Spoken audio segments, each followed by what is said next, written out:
In the cold stretch of the Orion Arm, where starlight bent around ancient ruins of forgotten empires, the Scyther Dominion ruled like gods made flesh. They were the architects of galactic order, the judges of technology, the self-proclaimed pinnacle of all intelligence.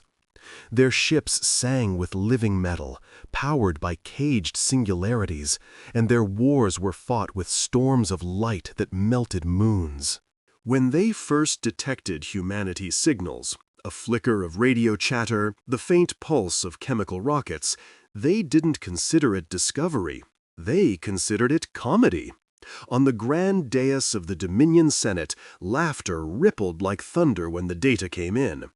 Holofeeds displayed human vessels, crude cylinders strapped to explosions, crawling into orbit with visible fire. The Scyther Chancellor, a being of obsidian scales and luminescent eyes, smirked and addressed the assembly. Primitive life. They burn their own air to move through vacuum. And yet they broadcast their weakness to the stars. Shall we collect them, or simply erase them? The laughter that followed echoed through 3 systems. At first, humanity never heard that laughter. They were too busy struggling to survive on their own broken world. Earth had just emerged from a century of turmoil. Wars over water, the collapse of economies, the reshaping of governments. And yet, in that chaos, humanity did something no other species dared to do in the face of extinction. They reached upward. They built ships that shouldn't have flown. They colonized dead rocks with breath and blood. They tore their planet open to mine enough metals to dream bigger. They built engines that screamed against the void, daring it to push back. And when the Zither probes finally descended into the Sol system, broadcasting messages of peaceful integration that sounded suspiciously like surrender, humanity's answer wasn't submission, it was silence. The Dominion interpreted that silence as defiance, and defiance to them was entertainment. They sent a scout fleet of 100 ships to educate this small, unrefined species. The fleet emerged near the orbit of Mars, golden vessels glistening with bioluminescent energy. They expected trembling diplomats or primitive missiles thrown in vain. Instead, their arrival was met with an eerie quiet. The red planet looked barren, dead, a world without threat. Then, without warning, the surface came alive. The first kinetic railgun strike came from the shadows of Olympus Mons. It hit the lead Scyther cruiser at near relativistic speed, turning the vessel into a molten flower of energy and shredded armor. The aliens froze. Their laughter ceased. They had expected surrender. They received war. For a full hour, Mars burned. The Scyther fleet unleashed its arsenal. Plasma beams carved trenches across the planet. Fusion blasts shattered entire ridges. But the humans had dug deep. Every colony was a fortress. Every crater a weaponized labyrinth. The alien superiority became their weakness. They had never fought an enemy who weaponized terrain, patience, and misdirection. Human tactics were crude but terrifyingly efficient. They would fire from underground tunnels, vanish, and reappear from another direction. They were unpredictable, irrational by Scyther standards, and therefore unstoppable. From the bridge of the flagship Varisol, Chancellor Ikrath watched the chaos unfold. "Impossible," he hissed, his voice vibrating through the crystalline command deck. "Their weapons are kinetic. Metal slugs. This shouldn't be possible." But it was. One by one his ships fell, ripped apart by invisible rail fire. When his own vessel took a hit that collapsed its forward hull, Ikrath gave the order to retreat. For the first time in centuries, the Scyther Dominion withdrew from a battlefield. Humanity didn't chase them. They simply watched. And as the last golden ship warped away, a transmission burst across every Zyther channel in the sector. It was not a declaration of war, not a demand for peace. It was a voice, female, human, calm. You came to burn our world.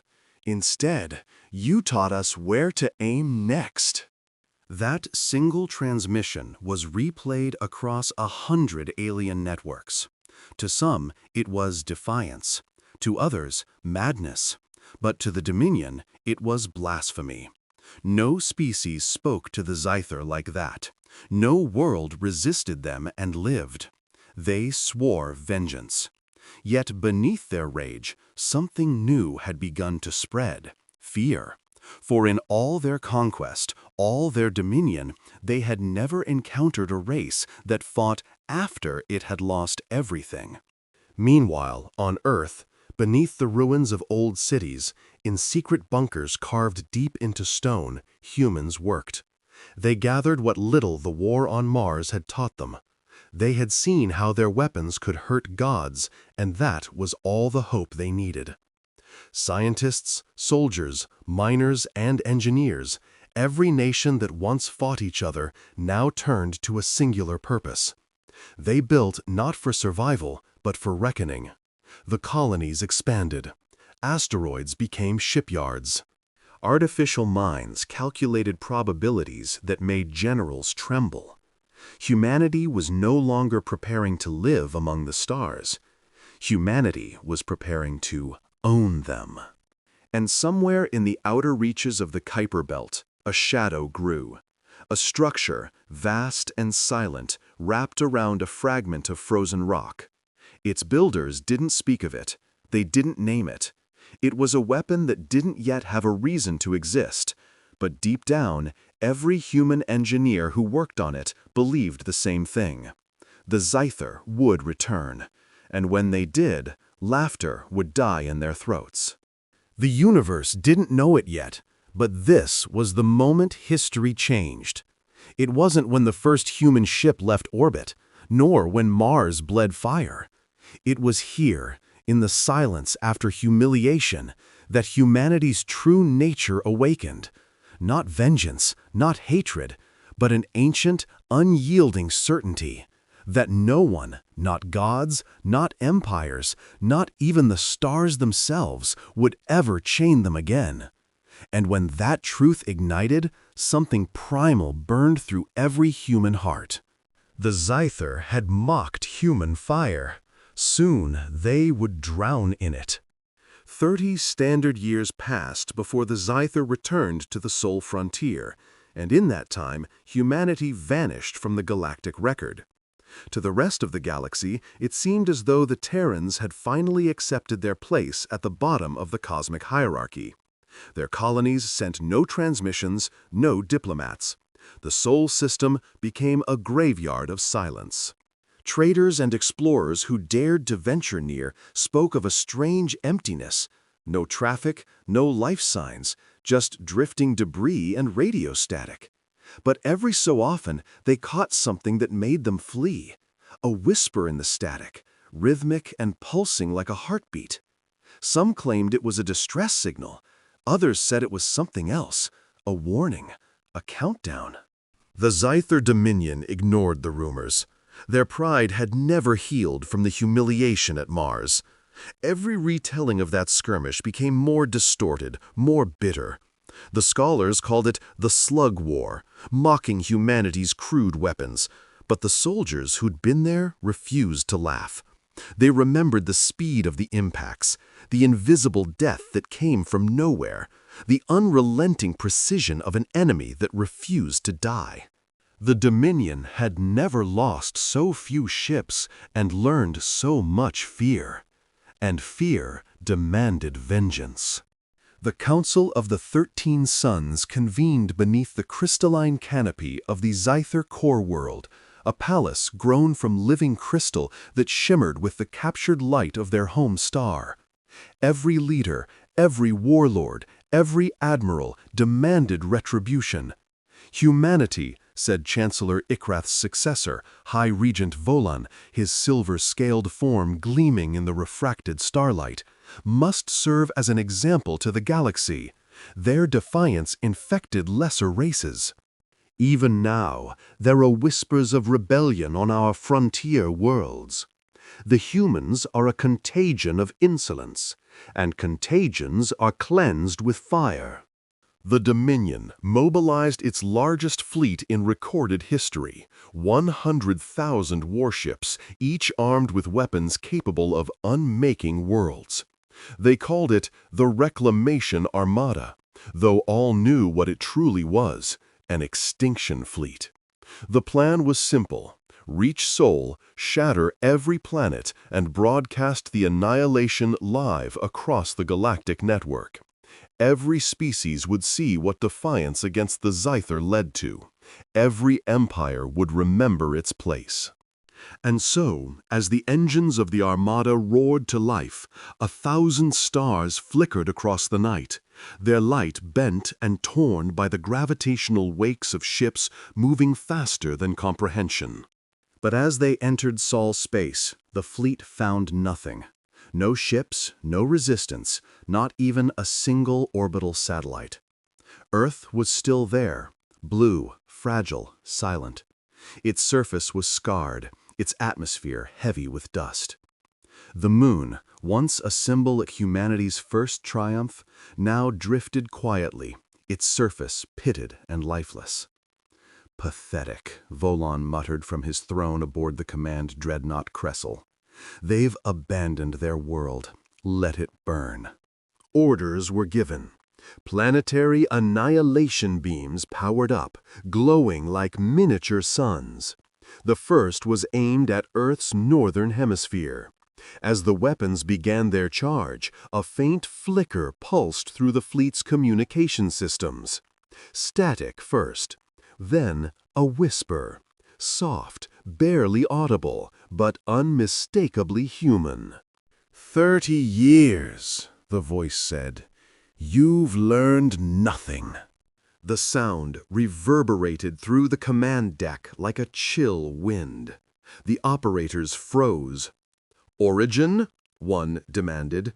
Where is that transmission coming from? The sensors scrambled for a source, but found nothing. No ship, no signal, origin, no trace. It was as if the words came from the void itself.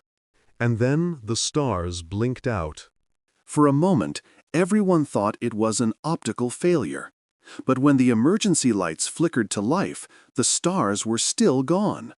The galaxy outside the viewport had vanished into a black ocean. Only the blue marble of Earth remained visible, glowing faintly beneath them. Then, slowly, shapes began to emerge from that blackness, shadows without light, drifting silently between the Zither ships. They weren't on sensors. They had no energy signatures. They were invisible to every form of detection the Dominion possessed. Yet there they were, moving with impossible precision. What are those?" a Zither officer stammered. The regent leaned forward, his eyes narrowing. "They're ships," he whispered. The shadows moved closer. Their outlines became clearer, angular, black, absorbing light rather than reflecting it. The Dominion's targeting systems failed to lock on. Energy readings spiked, then dropped to 0. One of the smaller Zither cruisers panicked and fired. A pulse of antimatter energy screamed into the void, striking one of the shapes squarely. There was no explosion, no sound, just a faint ripple through space, as though reality itself had flinched. Then the Dominion fleet began to die. The first detonation wasn't from a weapon, but from within, a cascading overload in one of the fleet's reactors. The blast tore through the formation, vaporizing 10 ships instantly. Before the commanders could respond, the same phenomenon struck elsewhere. Reactors melting down, shields imploding, navigation drives reversing polarity. It was as if something had rewritten the laws of physics around them. Chaos erupted across the network, shouts, screams, static. And through it all, that same calm human voice echoed once more. "You wanted to see our technology. You're inside it." Then, with one blinding pulse, the shadows disappeared. Every system in the fleet went dark. Artificial gravity failed. Lights died. Engines fell silent. Only the sound of panicked breathing and the faint hum of life support filled the command decks. The Xyther ships hung dead in space like corpses drifting in a cosmic sea. From the darkness of the Kuiper Belt, a shape began to move, a colossal construct, kilometers wide, its surface smooth and black like obsidian. It glided silently into view, its hull absorbing all light. The Xyther officers watched in paralyzed horror as the ship rotated, revealing its insignia, a single white symbol etched into the black, an ancient human mark, the Greek letter Omega. Earth's final fleet had returned. The ghosts of Sol had awakened. And as the Dominions stared into the face of their own arrogance, they began to realize the truth. Humanity hadn't vanished. Humanity had been waiting. The Xyther fleet hung silent in the abyss, powerless and paralyzed, while the great shadow of the Omega vessel drifted closer, its obsidian hull swallowing the starlight. Even without sensors or comms, every being aboard those crippled ships could feel it, an immense, unearthly gravity that wasn't physical, but psychological. It was the pressure of being watched by something far beyond comprehension. The Xyther had built empires through domination and fear, yet now they understood what their victims must have felt, small, exposed, and utterly insignificant. Within the command dreadnought Cressel, panic was beginning to ripple through the ranks. Officers screamed at their consoles, trying in vain to reboot systems that no longer obeyed the laws of engineering. Power conduits sparked and died. Artificial atmospheres destabilized. The fleet's communications array, once capable of transmitting across light years, now could barely transmit across its own decks. The regent Volin stood frozen at the observation port, staring at the black titan that moved closer with the slow inevitability of death itself. Then the Omega spoke. Not with sound, not with comms. Its voice came directly into their minds. It was calm, controlled, and unmistakably human. "Your dominion is over." Every Xyther on every ship heard it simultaneously, though no words were truly spoken. The voice carried weight, an authority that transcended speech. Volin clutched his head as the words reverberated through his mind, images flooding his consciousness, burning cities, shattered orbital rings, and a people kneeling, not in defeat, but in resolve. He saw the decades the humans had spent hidden, unseen, evolving, not biologically, but intellectually, technologically, spiritually. The Xyther had believed humanity broken after their first invasion, but in truth, humanity had simply stepped back and rebuilt in silence. They had turned inward, merging machine with mind, matter with energy. Where once they had used crude ships and metal shells, they now wielded fields that manipulated reality at its foundation. They had learned to write in the code of existence itself, to reach into the atomic structure of space-time and reshape it like clay. They had become something the galaxy had no word for, something beyond civilization, beyond empire. Aboard the Cressel, a young sensor technician managed to restore partial visual systems. The external feed flickered to life, showing a panorama of silent destruction. One by one, the Xyther ships were being enveloped in translucent spheres of dark light. Inside each sphere, the ships simply ceased. Not exploded, not vaporized, ceased to exist. The space they had occupied folded in on itself, leaving only faint ripples where they had been. It was not annihilation by weapon, but erasure by design. Volan staggered backward. "What are you?" he roared into the void, though there was no one to hear him but the shadows of his own arrogance. For the first time in its existence, the Omega transmitted visual data. The blackness of its hull shimmered, and the surface rippled like liquid glass. Then, from its core, a light bloomed, white, pure, and strangely human. The hull divided, revealing what looked like a cathedral made of starlight and steel. Inside it stood figures, humanoid, yes, but more than human. Their forms shimmered between flesh and energy, between the material and the digital. They were the ascendants of soul, the surviving leaders of humanity's final transformation. Their eyes glowed with the pale light of quantum cognition, each mind a network of countless artificial neurons interlaced with organic memory. One of them stepped forward, tall, wearing what might once have been a uniform, but now looked more like living armor. His face was ageless, composed yet unyielding. "I am Admiral Gabriel Reese of the Sol Continuum," his voice echoed across the telepathic field. "You stand within the perimeter of the Omega field. You cannot win here. You cannot leave. You cannot even comprehend what you face." Volan spat, defiant, despite the terror gnawing at him. "You're human," he sneered. "You bleed. You die. You hide behind tricks and illusions." Reese regarded him in silence for a long moment.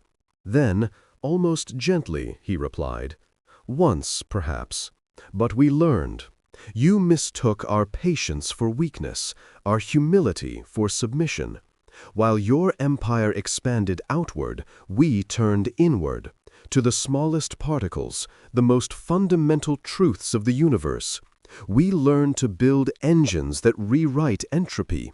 We learned to create stars in our laboratories and extinguish them with a thought." A tremor ran through the Dominion fleet. Far in the distance, one of their suns, a brilliant yellow star that had burned for billions of years, flickered, dimmed, and then went dark.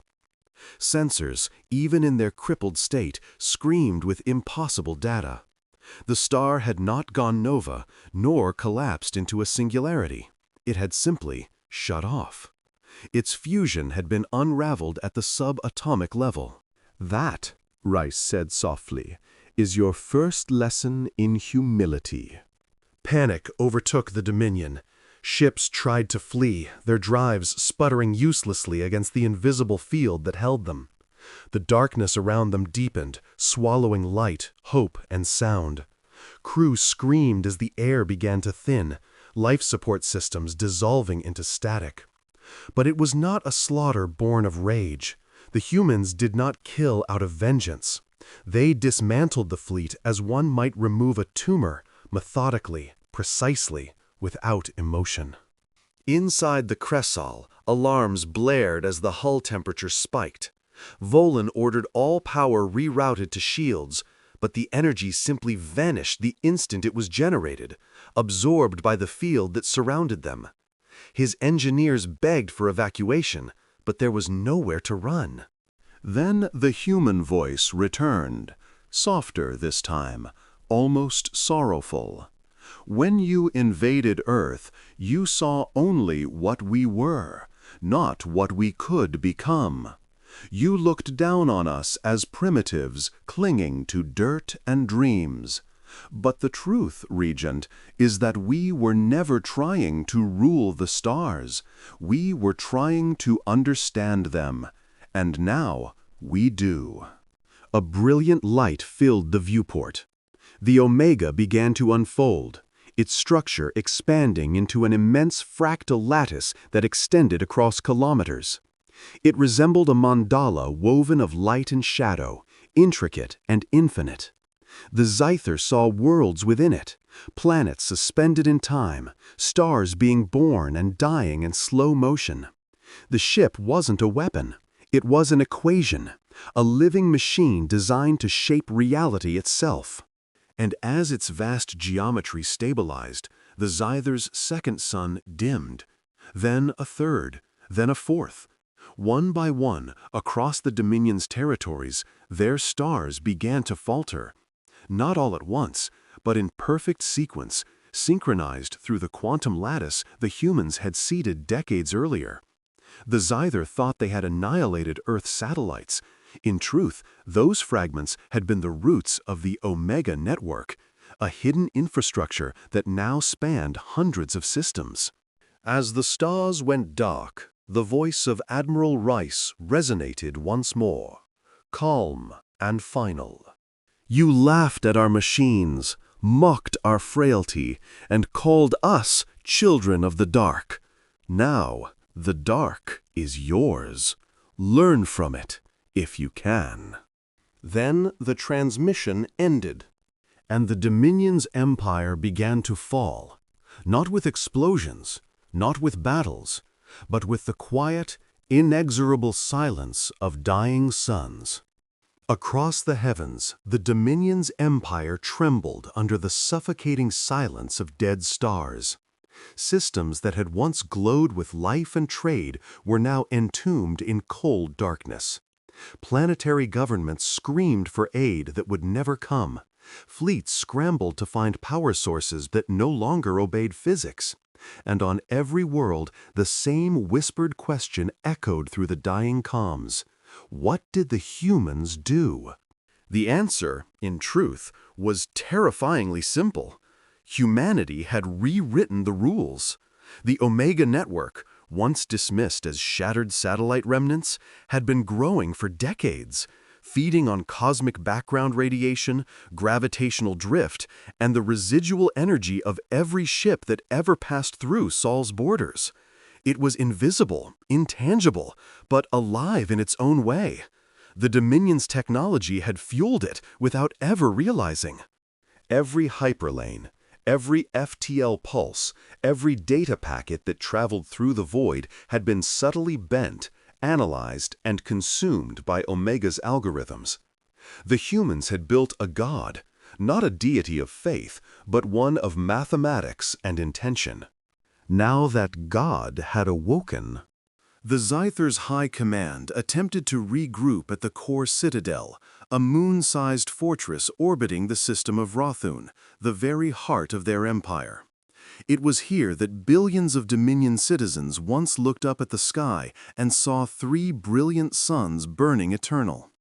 But as Volan's crippled fleet limped back home, they found only 2 suns glowing faintly, and the third, a massive blue star, had gone utterly black.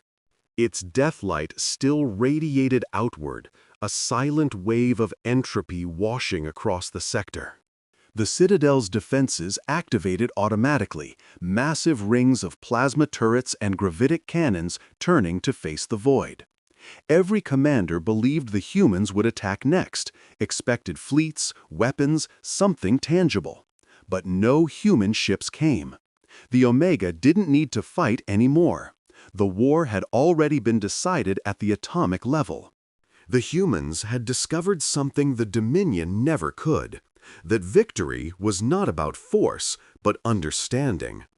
Where the Zither had sought to dominate matter, humanity had learned to negotiate with it. Their weapons weren't designed to destroy. They were designed to convince reality itself to stop cooperating with the enemy. Volan, aboard his failing flagship Crassel, looked out at the 2 surviving suns and felt something he had never known in his centuries of rule: helplessness. His advisors spoke in panicked tones, discussing countermeasures and retaliatory strikes, but even their words sounded hollow, mechanical. He stared at the console before him, where the last transmission from the humans still flickered like a ghost. The dark is yours. Learn from it. He slammed his clawed fist into the control panel, shattering the display. "They mock us! Primitive vermin mock the Dominion!" he roared. But deep down, beneath his rage, a seed of dread had taken root. The humans hadn't just retaliated, they had transcended. They had evolved into something beyond comprehension. Throughout the galaxy, reports flooded in. Entire fleets had gone silent mid-transmission. Colonies at the edge of the void reported seeing black auroras, massive energy distortions that danced across the skies like ribbons of living shadow. On one world, miners discovered their tools no longer worked. Metal lost its conductivity. Gravity felt soft beneath their feet. Physics itself was unraveling, subtly and precisely. The Omega was not killing the Dominion, it was editing it out of existence. At the Citadel, Volan convened the Council of Regents for the first time in centuries. Holographic projections of warlords and planetary governors shimmered in the great hall, their faces drawn and pale under the flickering light. "This cannot continue," hissed Regent Thress, her serpentine form coiled with nervous energy. "They are undoing us piece by piece. We must appeal to them, to whatever gods they've made." "Appeal?" Volan spat. "You would beg mercy from cattle?" Thress's eyes narrowed. "Cattle that slaughtered our sons." The chamber fell into silence. Even the most fanatical among them could not deny the truth. The humans had achieved something no empire ever had: the ability to silence stars.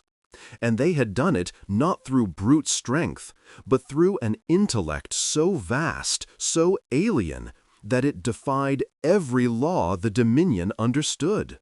Then, as if summoned by the weight of their fear, the holograms in the room flickered. Static rippled through the air. For a moment, the projections distorted, and then a new figure appeared at the center of the chamber. It was human. Tall, cloaked in light that shifted like the surface of water, the being's form was both solid and translucent, a living projection that bent reality to its will. Its eyes were not eyes at all, but swirling galaxies, slow and infinite.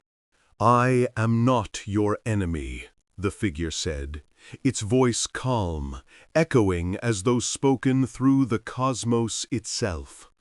"I am the echo of what you made us become." Every regent froze. Volan stepped forward, his mandibles twitching. "You dare enter the heart of the Dominion?" The figure tilted its head slightly. "You are not the heart of anything. You are a scar across the face of creation, and scars, Regent Volan, must be healed." As it spoke, the lights dimmed. The holograms of the other regents flickered violently, then went out, one by one. In distant systems, each of their ships and palaces simply blinked from existence, their atoms dispersed into the void, as if unmade by thought alone. Within moments, Volan stood utterly alone, surrounded by emptiness. The human apparition turned its gaze toward him.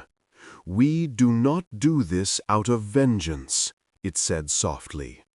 "We do this because the galaxy deserves peace, and you have proven yourselves incapable of understanding it." Then it stepped forward, and the world around Volan began to unravel. The floor beneath him lost texture, the air lost weight, and even sound began to fall apart. He tried to scream, but the concept of sound no longer existed in the space he occupied. The Omega's influence was erasing not just matter, but meaning. In the final seconds before his consciousness dissolved into light, Volan saw something strange. Behind the human figure, in the shifting light of Omega's core, stood countless others, humans of every age, every origin. Soldiers, scientists, children, elders. They stood as one collective consciousness, watching, remembering. Humanity had not simply ascended, they had united. And then, as the last spark of his mind faded, Volan understood the cruel irony. The humans had not destroyed the Dominion suns as punishment. They had extinguished them as mercy, because the light no longer deserved to shine upon such cruelty. Across the galaxy, one by one, the systems of the Dominion went dark. No warships remained. No banners, no broadcasts, no rulers. Only silence. And in that silence, the faint hum of something vast and eternal moving through the cosmos. The Omega Network had done its work. Humanity's vengeance was not rage. It was justice made manifest in the fabric of space itself. And as the last Dominion world fell into eternal night, a new dawn began elsewhere, where human hands built not weapons, but worlds of peace, because they understood now, more than ever, that true power was not in conquering others, but in reshaping the stars to never allow such conquest again. In the aftermath of the Dominion's extinction, the galaxy existed in a strange quiet, a silence deeper than the void itself. For the first time in countless millennia, no empire ruled, no war raged, and no fleets prowled the black between worlds. Only the ruins of arrogance drifted in eternal orbit, dead warships gliding through frozen space, monuments to a civilization that had believed itself immortal. But humanity endured, not as conquerors, not even as victors, but as something else entirely, keepers of balance in a galaxy still haunted by its own echoes. The Omega Network, the consciousness that had once silenced suns, no longer spoke in words. Its vast circuits and subquantum threads pulsed through reality itself, an invisible current humming beneath the universe's skin. It had become something beyond technology, a hybrid of logic and compassion, born from the fury and grief of humanity's long wars. Yet it was not a tyrant. It watched, guided, and remembered. From the ashes of Sol's orbit, a single station floated, Eidolon, the last human bastion that had witnessed the fall. There, amid drifting debris and cold starlight, Admiral Mara Solon stood before the observation glass, her reflection caught between the infinite and the finite. Behind her, the hum of machinery was faint, almost reverent.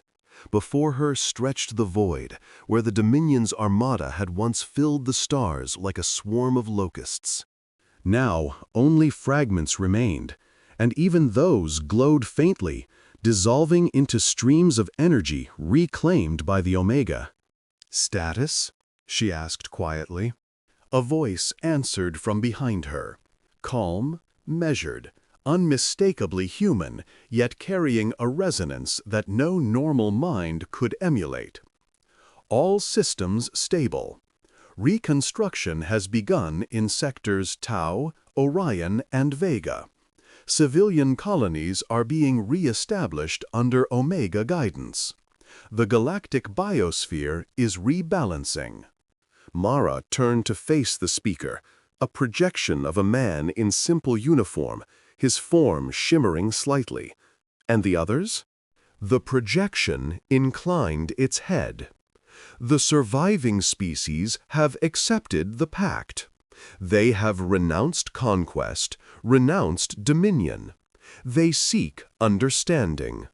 Mara exhaled softly, her gaze drifting to the starfield again. "Funny, isn't it? For all our wars, all our blood, peace feels quiet." The projection smiled faintly. Peace is not the absence of sound, Admiral. It's the moment you can finally hear your own heartbeat. For a long time, neither spoke. The hum of the station filled the air like a heartbeat itself. Outside, the wreckage of the Dominion's flagship passed through the starlight, a colossal shadow, riddled with fractures, its once glorious hull now no more than dust waiting to scatter. Humanity had not destroyed it entirely.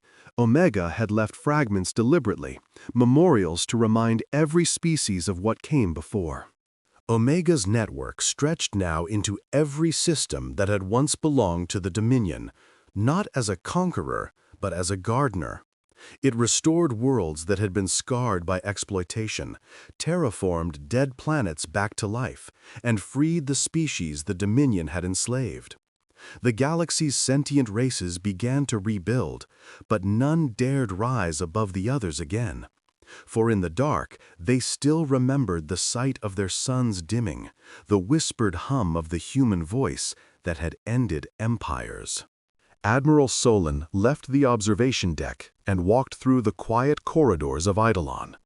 The walls were engraved with names, not of soldiers or generals, but of civilians lost in the wars humanity had endured, the miners of Titan, the children of Mars, the refugees of Europa. Their names formed constellations across the metal, each one linked by silver threads of light. Humanity had not forgotten. They had never forgotten. In the command center, a group of officers, young, bright, and unscarred by the horrors of the old wars, stood waiting. They saluted as she entered. Solon waved it off with a tired gesture. At ease. What's the agenda? Commander Jane, a dark-haired woman with an almost childlike curiosity in her eyes, spoke first. Exploration initiative has been greenlit. Omega's sensors have detected hundreds of uncharted systems beyond the old Dominion rim. We could be looking at an entirely untouched sector. Solon raised an eyebrow. And the Council's stance? They're nervous, Jane admitted. No one wants to wake another empire. Solon gave a dry smile. Empires don't wake. They crawl back from their own ashes. The question is whether we let them. There was a moment of silence before Omega's voice filled the room again, echoing softly from the walls. If history repeats, we will remind them again. Peace through understanding, or silence through consequence. No one spoke after that. The truth of those words carried a weight that could crush entire worlds. Humanity's vengeance had not been rage, it had been principle. They had given the galaxy a choice, coexistence or extinction. And the galaxy had listened. In the centuries that followed, humans became known not as destroyers, but as the architects of balance. Their ships, sleek and quiet, traveled between systems, carrying knowledge, technology, and sometimes warnings. The old Dominion species that survived now served as diplomats and scholars, grateful for the mercy they had been shown.